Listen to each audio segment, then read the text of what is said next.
First, right, is you actually have to know what it is you're protecting, right? Not all data, not all customers, not all segments of your business are of equal value, right? And trying to build gold-plated solutions for every single dimension across your global organization, right, is again, just has no logical endpoint. You'll spend forever. That said, right, the hackers and the externals will find the weakest points. So there's a definite minimum threshold around your technology, around your operational controls, around your employee training and understanding, but really identifying what's most valuable, right, and what's most worth protecting is a critical first step.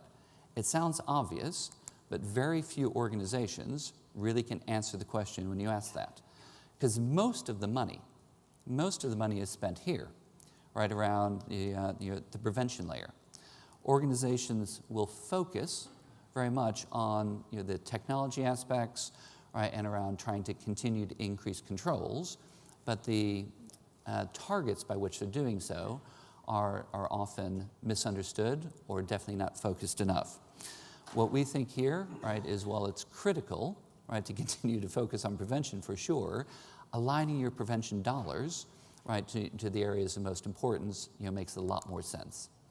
And then when you get into, if you're going to spend money elsewhere, the detection angle, right, is really one where tools and technologies are evolving very quickly, right, where big data solutions, right, looking at different networks and correlations inside your business in the same way that we do surveillance today, applying surveillance sort of knowledge, right, towards a space is a good way to think about, right, how to solve the problem in a different way.